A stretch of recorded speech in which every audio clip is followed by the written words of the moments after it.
A propósito de pessoas que vocês conhecem e que possuem um sistema de holding familiar, eu vou comentar rapidamente sobre detentores de grandes fortunas que faleceram há não muito tempo e que deixaram para os seus herdeiros o patrimônio, a herança, sem que pagassem um centavo sequer de imposto de transmissão, justamente porque todos eles já tinham um sistema de holding familiar construído e constituído de forma organizada e não tiveram que passar pelo processo de inventário. Alguns exemplos disso, alguns desses bilionários que nos deixaram há algum tempo e não houve inventário, dentre eles vigora a máxima de que quem morre não deve ter bens em nome próprio, porque deixar bens em nome próprio é deixar problemas para os outros. Então, rapidamente, vamos ver alguns desses exemplos aqui.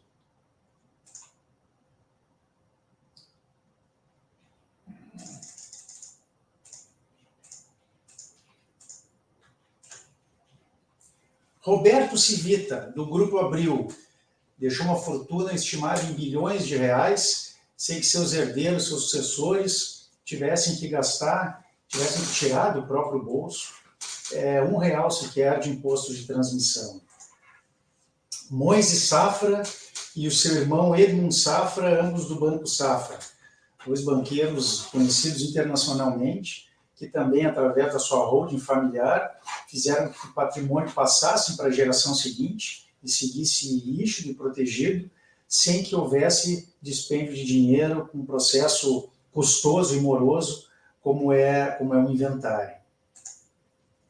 José de Alencar, da Cotiminas, nosso ex-vice-presidente da República, também já havia constituído a holding familiar para que os negócios da família continuassem através dos seus herdeiros e não houvesse necessidade de se perder anos na tramitação de um processo de inventário que certamente consumiria boa parte do patrimônio.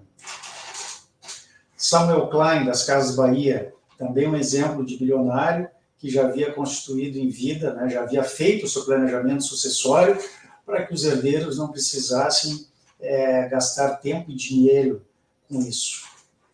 Dirce Navarro de Camargo, da Camargo Correia, a despeito de todo o problema que houve, de todo o acordo de leniência, dos bilhões que se pagou em acordo de leniência da Camargo Correia, notoriamente conhecido aí, sobre os problemas que houve aí no passado recente, as suas herdeiras, seus herdeiros, receberam a integralidade do patrimônio sem um menor problema, sem qualquer arranhão. Apenas para ter um exemplo, uma das herdeiras da dona Dirce, a Renata Camargo Correia, adquiriu um imóvel em Manhattan, em Nova York, no prédio mais caro do mundo, pelo valor de $30 milhões. Para se ter uma ideia, a Renata ela desfruta de uma vizinhança de Naomi Campbell, Paul McCartney, sendo que o prédio onde ela vive certamente é muito mais luxuoso do que seus nobres e conhecidos vizinhos. O prédio que ela vive, apenas a título de curiosidade, que ela adquiriu, não tem uma piscina de água salgada, né? Com vista para toda Manhattan. Então, esses são apenas alguns exemplos de bilionários que nos deixaram e deixaram muito bem seus sucessores, sem que houvesse dispêndio de dinheiro e gasto ali do patrimônio por um processo de inventário.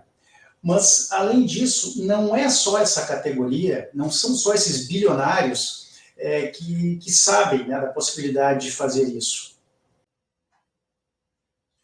Outra categoria que também conhece muito bem esse sistema e que muitas vezes convive também com esses bilionários e que a cada 2 ou 4 anos visitam o povão são os políticos. É possível visitar e verificar no site do TSE, por exemplo, os candidatos à presidência da República na eleição de 2018.